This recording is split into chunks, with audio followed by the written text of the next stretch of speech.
On this Community Wednesday, I'm finally doing a gun guide on the Stoner 63, since the season update seemed to stabilize the Cold War attachments.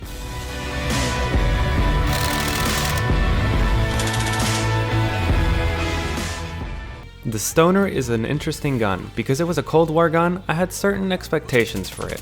But I was pretty surprised when those expectations were broken, and not necessarily in a good way. But then, I found out that it was extremely good at some other things. So regardless of what I'm saying right now, this is a good gun, trust me. Since this is a mid to long range build, I chose the Agency Suppressor, the Task Force Barrel to increase our velocity, even though it does hurt our vertical and horizontal recoil, the Field Agent Grip to combat that recoil, 120 round belts for more ammo, and the axial arms 3 times for that amazing zoom. With this combination of attachments, you'll be extremely comfortable at any gunfight in mid-range, and you'll even be able to take on some snipers at longer ranges. So let's get straight into the stats. Its mobility is not that great, which is what surprised me, since most Cold War guns have great mobility. Its aim down sight time is 433 milliseconds, which is getting close to sniper rifle territory. Its reload time is around 6 seconds, so you don't want to get caught reloading. Its magazine size though is 120, so you hopefully won't have to reload that often. Its movement speed is 267 meters per minute, its sprint speed is 329, and its ADS strafe is 1.44 meters per second. These are not very good movement stats, so you probably should be running around the map with a different weapon. Its sprint out time is 333 milliseconds, and its tactical sprint out time is 466 milliseconds.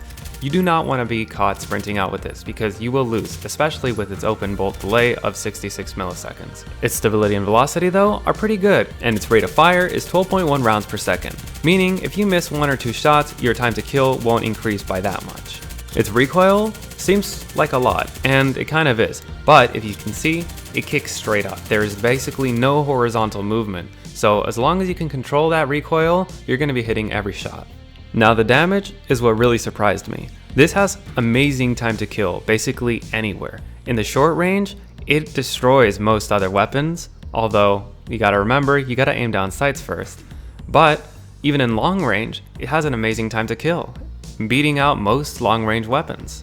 This means that if you're set up somewhere, knowing where an enemy's coming from, and especially if you're mounted, you're just gonna destroy a whole team before they can even react to what happened.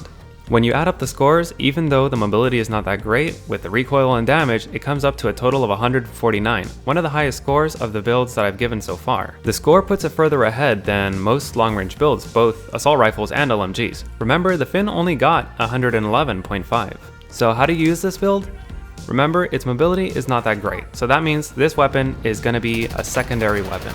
You want to pair this with a short to mid-range assault rifle or SMG, preferably something with pretty good mobility so that you can easily get around the map.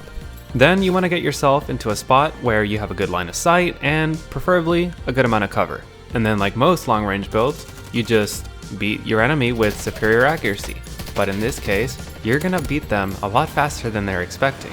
If you get snuck up on and don't have time to switch weapons, you can start hip firing while you ADS. During this time, you may actually be hitting more shots than you would think, and by the time you ADS, the enemy may be dead. Cause you gotta remember, this thing does have a great TTK up close. So even if they hit you first, but you manage to hit all your shots, there's a good chance that you're gonna win that gunfight. When it comes to longer range fights, you're definitely gonna want to mount. If you mix in one headshot with any other type of shot, you're going to reduce your time to kill by 1 bullet.